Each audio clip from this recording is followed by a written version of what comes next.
Do all of your chord progressions sound the same? Maybe they sound one-dimensional, or you think everybody is just recycling the same 4 chords, so what's the point? If this sounds like you, then you're not alone. Luckily, there are some simple things that we can do as guitarists which will make things sound fresh and new. So in this video, I'll show you 9 easy ways to make common chord progressions sound better on the guitar. To begin, we need a chord progression. To really put these ideas to work, I'm going to select arguably the most used major key progression, 1, 5, 6, 4. In the key of G major, this uses the G, D, E minor and C chords, so it's easy to play on the guitar. A lot of people dismiss major keys, and this progression in particular, because of how they sound. I hope this video will allow you to reconsider all chord progressions and open your eyes to the possibilities.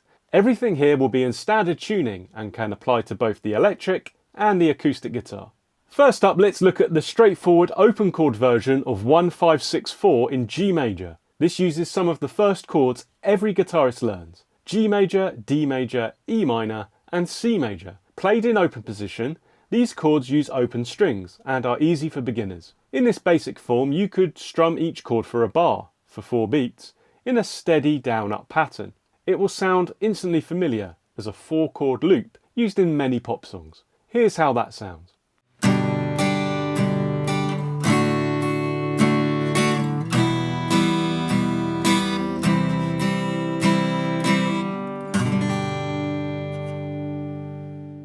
One of the easiest ways to add variety is to play the same chords in different positions on the neck. The guitar allows multiple voicings for the same chord, which is part of the reason why it's such a great instrument for songwriting on. This provides you with a huge amount of variation to bring to your chord progressions. The most common way to do this, and something you might have heard of before, is by using bar chords. These are movable shapes that allow you to play chords all over the neck in an easy to remember way. They provide a different tone to the previous open chords. Bar chords have a tighter, more uniform sound to them. Bar chords may be harder on the fretting hand, but they let you control dynamics and often sound cleaner for rock styles. In the next version of our progression, I'll use both E and A shape bar chords to provide a different feel and sound.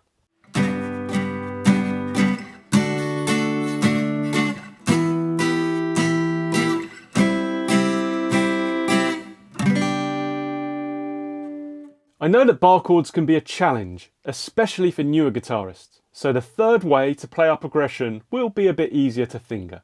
Major and minor chords are actually just constructed with 3 notes each. For this reason, they are also known as triads. This means there are a series of simple 3-note shapes that can be moved all over the neck to play major and minor chords. While these triads don't offer the full sound of open chords, they can provide a more delicate sound or allow you to contrast song sections. There are loads of options for triads that it could form a video in its own right, but for now I'll give you 3 major shapes and 3 minor shapes that cover the highest 3 strings in standard tuning. The important thing to note is where the root notes are in the shape. This dictates the name of the chord. So from left to right we have the major chord's root note on the G, B and then E strings, and then the same with the minor chords. This means you can slide the shapes up and down the neck to create different chords. These are great for providing contrast in your progressions and songs. With that in mind, I've chosen the following triads to give our progression a rising feel.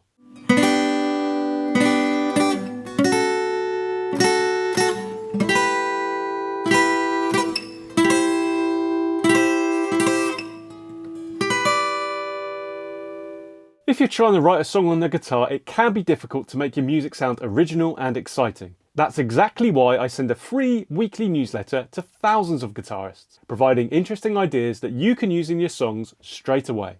If you want to write better songs with more confidence, head to writeonguitar.com or click the link in the description to sign up today. The 4th way to make your chord progression sound different is by using finger picking.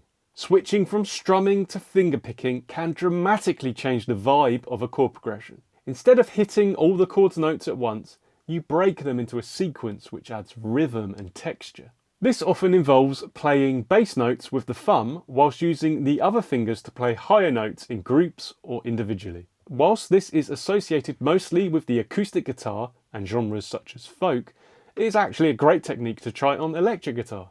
For example, Mark Knopfler of Dire Straits is an advocate of similar techniques. You can apply fingerpicking to any sort of chord shape anywhere on the neck. There's a whole world of ideas and techniques within fingerstyle guitar, so I'll play a few in the next version of our progression, and if it inspires you, then feel free to ask me about it in the comments.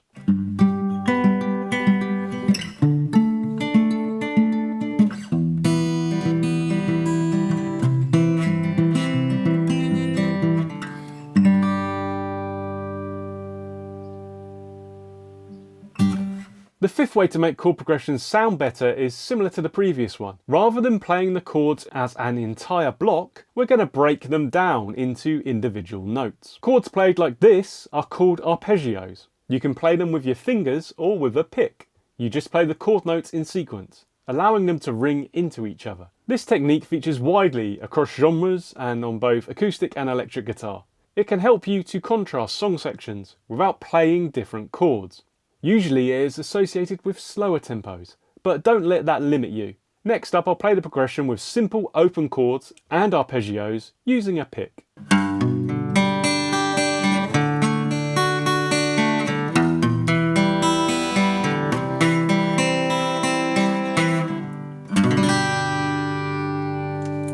Another way to add interest while playing the same chords is to change how you strum them. Rhythm is key to style. The same 4 chords can become pop, rock, reggae or country, depending on the groove. It's all about how you divide up a bar or measure. Most songs are in 4/4 time. That means each bar is divided equally in 4 with 4 beats. So a simple strumming pattern would be to play on every beat.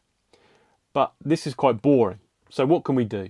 This is where syncopation comes in. Instead of strumming on every beat, try playing and emphasizing the off beats. To understand this, if you label the beats in the bar with the numbers 1 to 4, in between these numbers you can put an and symbol.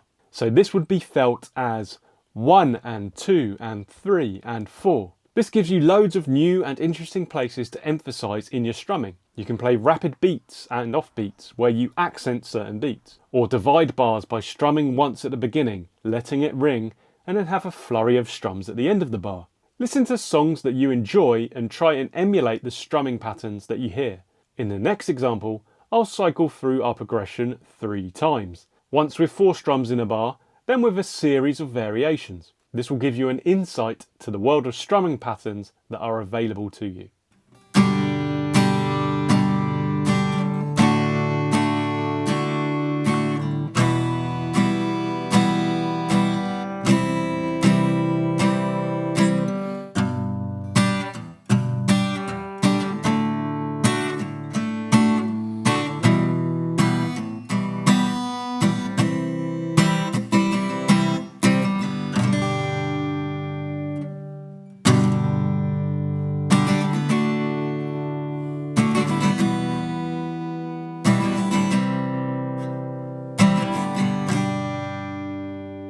The 7th way to vary up your chord progressions is to use palm muting. This is where you lightly rest the edge of your strumming hand on the strings near the bridge. This gives you a muted, chunky sound. This is associated with electric guitars and distortion, to give an instantly recognisable crunch. But it is just as useful on acoustic, allowing you to control volume and contrast song sections. This is often combined with power chords. These are stripped back chords with just a root note and a fifth. As such, they are neither major nor minor and can be used to stand in place for full chords in the progression. With that in mind, next I'll replace the full chords in our progression with power chords. I'll then play them with varying levels of palm muting to give a completely different feel to the sound.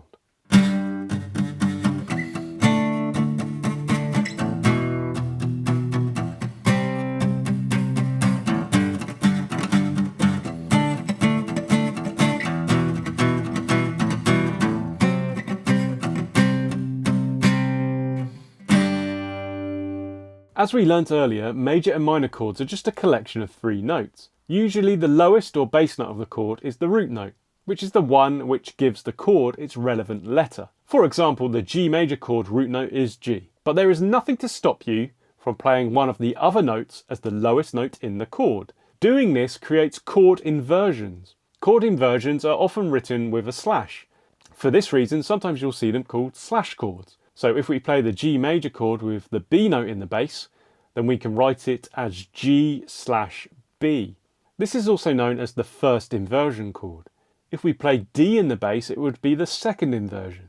Using inversions is a clever way to make a chord progression more interesting and musically smooth without changing the chords themselves. In the 1-5-6-4 progression, a classic trick is to smooth the transition from 1 to 6 by adding the 5 chord in first inversion. For example, in G major, instead of jumping straight from G to E minor, play G, D/F sharp, E minor C. Here, D/F sharp means a D major chord with F sharp in the bass. This way the bass line walks down from G to F sharp to E, making a smooth descending line.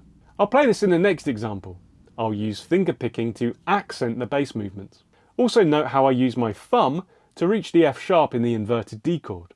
Here's how that sounds.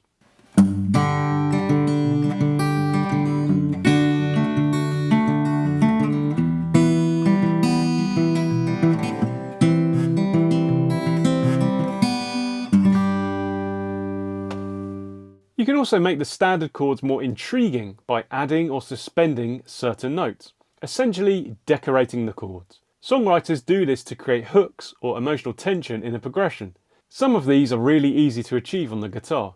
In particular, sus2 and sus4 chords are probably the most common. These are suspended chords, where you replace the third of the chord with a fourth or a second.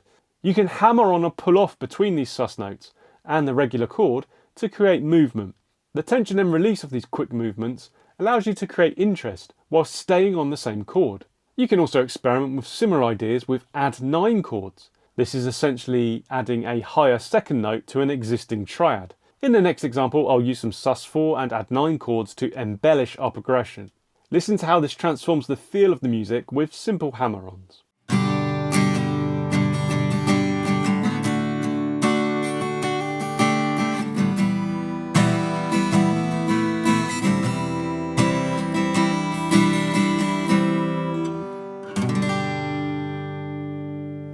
To truly make your progressions shine, think about combining these approaches. For example, you might start a song fingerpicking with the open chords for a tender verse, then strum bigger bar chord voicings in the chorus. Maybe in the second verse you switch to higher triad voicings with a lighter strum for a different texture, and add a few sus4 embellishments to accent certain lyric moments. Don't be afraid to mix and match techniques, such as using a slash chord and a sus chord at the same time. Or perhaps you palm mute the first half of each measure and then do a ringing arpeggio in the second half of the measure. Little dynamic shifts like that can prevent a 4-chord loop from sounding monotonous. With that in mind, in the next example, I'm going to combine a few ideas that we've discussed. Listen out for which ones I'm using and how they alter the feel of the progression. Then have a go at playing your own altered chord progression.